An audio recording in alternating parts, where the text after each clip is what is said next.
देखिए 2019 में भारतीय जनता पार्टी और शिवसेना साथ में चुनाव लड़ी। माननीय प्रधानमंत्री जी के नेतृत्व में हमें पूर्ण बहुमत मिला। बीजेपी को 106 सीटें, शिवसेना को 56 सीटें और कई अन्य लोग हमारे साथ आए। 170 तक हमारी मेजॉरिटी जा रही थी। माननीय प्रधानमंत्री जी ने चुनाव के दरमियान भारतीय जनता पार्टी के मुख्यमंत्री का नाम भी ऐलान किया था, सबको मंजूर भी था। किंतु चुनाव के बाद शिवसेना के नेताओं ने यह निर्णय किया कि हिंदू हृदय सम्राट शिवसेना प्रमुख बाला साहेब ठाकरे जी ने जिन विचारों का जीवन भर विरोध किया, जीवन भर जिनसे लड़ाई की और जिनके बारे में वो कहते थे कि अगर इनके साथ जाना पड़ा तो मेरी दुकान बंद कर दूंगा, ऐसे लोगों के साथ अलायंस किया। और उसके बाद 2.5 साल हमने एक सरकार देखी जिसमें न कोई तत्व थे, न कोई विचार था, न कोई गति थी, न कोई प्रगति थी। जो सरकार चालू इंफ्रास्ट्रक्चर के प्रोजेक्ट्स को बंद कर रही थी, जो सरकार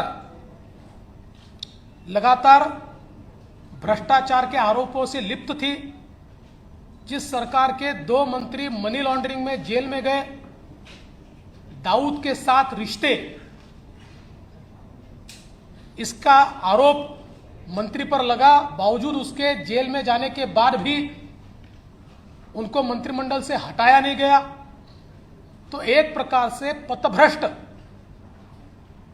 ऐसी सरकार भारतीय जनता पार्टी ने, जिसको लगातार विरोध किया, ऐसी सरकार शिवसेना के माननीय उद्धव जी के नेतृत्व में कांग्रेस एनसीपी की सरकार चली। और इस सरकार के चलते शिवसेना के विधायकों में बड़ा रोष था। उनको लगता था वापस वोट मांगने जाना है और आज तक जो बातें कही उसके विरोध में काम हो रहा है। जिनके खिलाफ जिंदगी भर लड़े, उनके साथ बैठे, वोट कैसे मांगेंगे। साथ ही में उनकी कॉन्स्टिट्यूएंसी में उनके खिलाफ जो हारा, उसको पैसा मिलता था, फंड्स मिलते थे और ये सारी चीजों से एक बड़ा अंद्रेस था। और उसके चलते श्री एकनाथ शिंदे जी के नेतृत्व में शिवसेना के विधायकों ने एक ही मांग की कि कांग्रेस एनसीपी के साथ हम नहीं रह सकते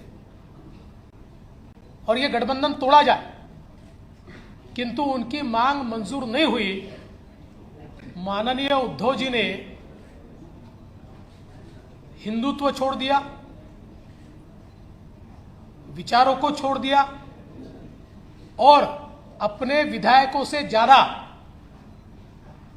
कांग्रेस और एनसीपी की बात दिल को लगाकर रखी और उन्हें ही महत्व दिया। इसके चलते इन विधायकों ने अपनी आवाज बुलंद की। मैं इसको बगावत नहीं कहूंगा, ये आवाज बुलंद की और आवाज बुलंद करके इन विधायकों ने ये कहा कि आप बाहर निकलिए, नहीं तो हम इनके साथ नहीं रहेंगे। और ऐसे समय जब सरकार के पास बहुमत नहीं रहा और मुख्यमंत्री जी ने इस्तीफा दिया, तो हम ये लगातार पिछले 2.5 साल में कहते थे कि अंतर विरोध से भरी हुई सरकार है, ऐसी सरकारें चलती नहीं है और यह सरकार जब गिरेगी तो एक अल्टरनेट गवर्नमेंट हम देंगे। हम महाराष्ट्र पर चुनाव नहीं ला देंगे। इसलिए एकनाथ शिंदे जी के साथ शिवसेना जो है, शिवसेना के नेता के रूप में आज उन्होंने मुख्यमंत्री पद के लिए अपना क्लेम माननीय राज्यपाल जी को दिया। भारतीय जनता पार्टी के हमारे गुट ने उनको पूरा समर्थन दिया। हमारे 106 और उसके साथ साथ उनके साथ और हमारे साथ जो इंडिपेंडेंट्स और छोटी पार्टियां हैं, इन सभी के समर्थन का पत्र आज हमने सौंपा है और गवर्नर साहब ने श्री एकनाथ शिंदे जी को 7:30 बजे शपथ के लिए न्योता दिया है। आज केवल एक ही शपथ होगी श्री एकनाथ शिंदे जी की, और फिर हम लोग सारी कार्रवाई करके उसका एक्सपांशन करेंगे। एक्सपांशन के समय शिवसेना के जो विधायक उनके साथ है, कुछ इंडिपेंडेंट्स है, हमारे 106 विधायक हैं, इनमें से जो ज्येष्ठ वरिष्ठ लोग हैं जो हमारी पार्टी तय करेगी या उनकी पार्टी तय करेगी, ऐसे लोगों को मौका दिया जाएगा और मंत्रिमंडल का एक्सपांशन किया जाएगा। मैं इस सरकार को पूरे तरीके से सहयोग करूंगा।